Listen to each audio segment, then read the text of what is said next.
Si se aplica la ley estrictamente hoy por hoy, tal y como se ha desarrollado todo el proceso, aun en el caso de ser culpables los hoy implicados, se irían de rositas. Tan claro como eso. Y un día los elefantes asolaron Marbella. Con esta metáfora, Miguel Ángel Ordóñez, que trabaja y trabajaba en el Ayuntamiento de Marbella cuando todo aquel caso de corrupción se destapó, elabora una crónica de los últimos 5 años en torno a uno de los casos de, como decimos, de corrupción política y urbanística más graves de nuestra democracia. Hoy aquí en Periodista Digital contamos con Miguel Ángel para hablar sobre este gran trabajo de recopilación periodística. Bienvenido a Periodista Digital. Hola, muchas gracias. A ti siempre. En 2005 comienza la instrucción y cuenta en el libro que, no fue ni mucho menos una de las mejores formas de comenzar una instrucción, ¿no? De ninguna manera. Se elige un juez a propósito, un juez que está en comisión de servicios, que ya estaba destinado a un juzgado de Granada y que solo tenía permiso para finiquitar los casos que estaba llevando hasta el 12 de septiembre. La investigación se lleva a cabo, se inicia judicialmente en noviembre de 2005. El juez, cuando inicia este caso, lleva 5 años escasos ejerciendo como juez, y es un caso que evidentemente le viene muy grande. Él lo reconoce, que no tiene experiencia, que cuando sale uno de la Escuela de la Judicatura, incluso con años de experiencia, no tiene lo suficiente para efectivamente eso, para cometer este tipo de instrucciones, ¿no? Y él reconoce que se auxilió de la policía y del fiscal. Él dice incluso textualmente que la policía y el fiscal le enseñan a él a llevar ese tipo de casos. Entonces no se entiende como... Se entiende perfectamente. La instrucción del caso no la realiza el juez. El juez es una mera comparsa que se limita a firmar las autorizaciones que le pide la policía y las autorizaciones que le pide Fiscalía. el fiscal. Sí. ¿La Fiscalía de quién depende? Evidentemente es el fiscal gubernamental, sin lugar a dudas. ¿En este caso de la Junta de Andalucía o del Gobierno Central? No, del Gobierno Central, perfectamente coordinado con el Ministerio del Interior.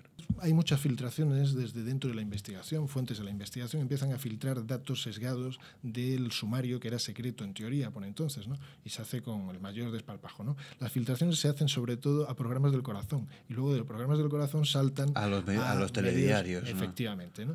Y es muy curioso cómo en esa fase se empieza a hablar, a machacar la idea de que había corrupción urbanística. Un análisis sosegado del sumario permite comprobar que no hay ningún dato que apuntaba a corrupción urbanística en ese momento, en la primera fase. Estamos hablando de marzo de 2006. Había otra serie de cosas, pero no corrupción urbanística. Los autos de prisión, por ejemplo, de Juan Antonio Roca, de la alcaldesa Marisol Yagüe y de Isabel García Marcos, por ejemplo, que son los tres, junto al concejal de Transportes, Victoriano Rodríguez, que van a la cárcel. En ninguno de esos autos hace ninguna mención de ningún tema urbanístico, porque no había nada por entonces que apuntase a urbanismo. Pero ya había un caldo de cultivo que en el imaginario colectivo pues se daba por hecho que había habido una serie de violaciones en materia urbanística, ¿no? Es un caso muy complejo y que a la vez se ha querido simplificar fácilmente, porque bueno, se presta la historia a eso, ¿no? Si le unimos el bagaje de Jesús Gil, la fama que tenían todos los gilistas a sus espaldas, eso lo unimos a una folclórica que aparece por medio, a un alcalde hortera y con ínfulas de ser el gran héroe y el gran imitador de Jesús Gil, pues todo hace que la historia se vuelva muy simple, ¿no? Y al mismo tiempo pues muy vendible a la sociedad.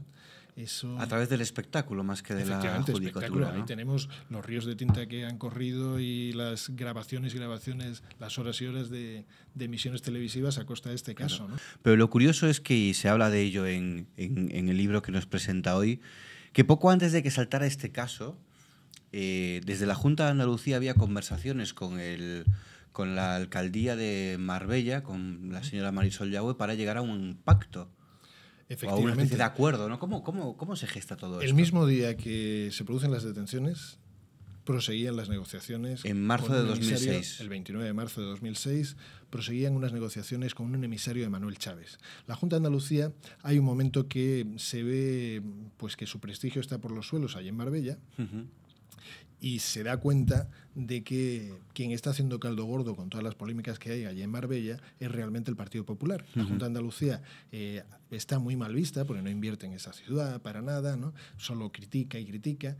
y llegan al convencimiento de que en las elecciones inmediatamente que se van a celebrar al año siguiente, pues se va a necesitar echar mano de los giles, que aunque hayan bajado en capacidad de concitar el voto, pues van a ser una fuerza decisiva. Y si el PSOE quiere gobernar allí, pues va a tener que coaligarse con giles.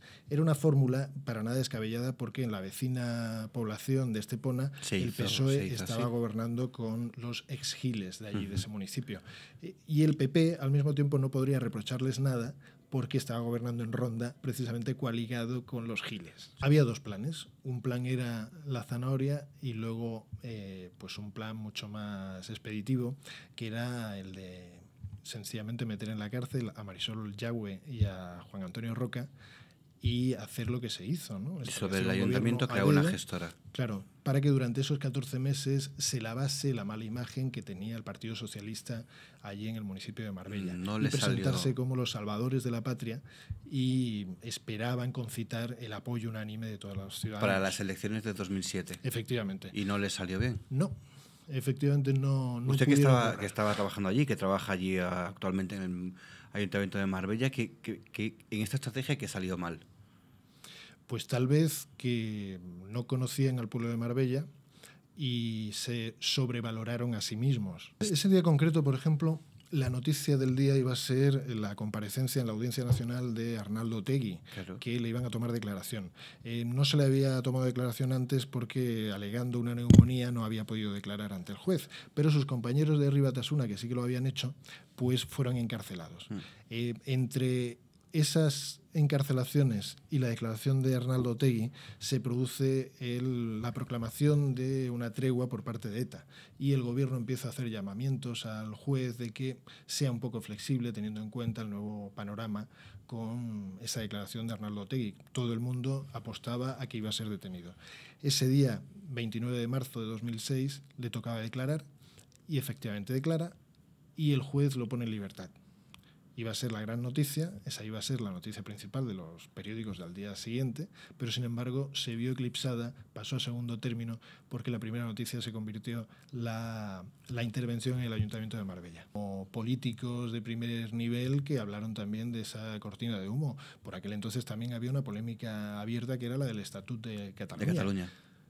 Y otras muchas, como por ejemplo el gran escándalo con la OPA de E.ON, que valió que incluso un comisario europeo socialista, Joaquín Almunia, pues criticase a sus compañeros del PSOE partido, en España, claro, a Rodríguez Zapatero, diciendo que se había retrotraído las políticas económicas al intervencionismo del siglo XVII. ¿no? Se entró en Marbella como un elefante en una cacharrería, pero tiene otras implicaciones, ¿no? Que tienen que ver con la selva malaya, ya que hablamos tanto de Operación Malaya. En Malasia, pues un animal que pulula por esas selvas es el elefante, ¿no?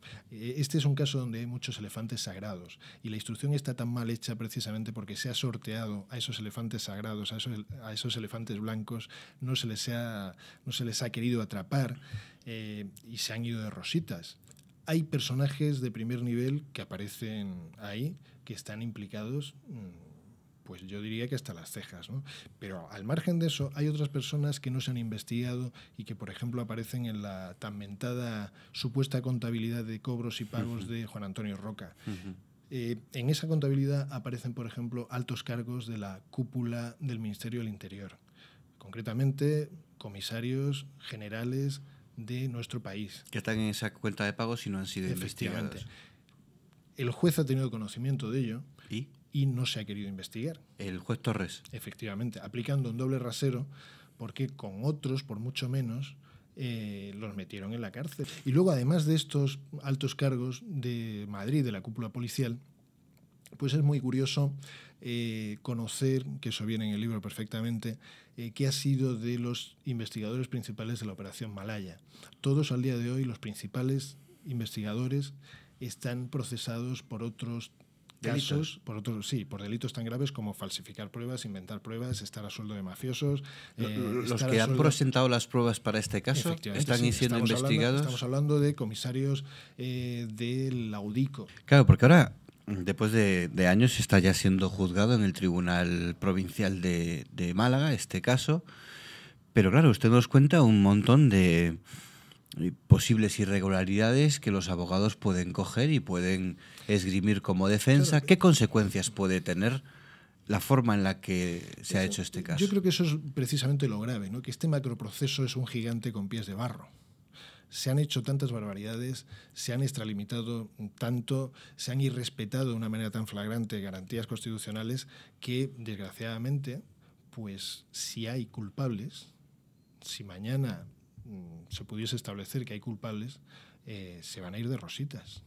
Ha habido tantas vulneraciones de sus garantías procesales que ni siquiera se va a entrar en el conocimiento del fondo de los hechos de esas acusaciones. Para empezar, el que inicie la investigación un juez que no es competente, eso es motivo de nulidad.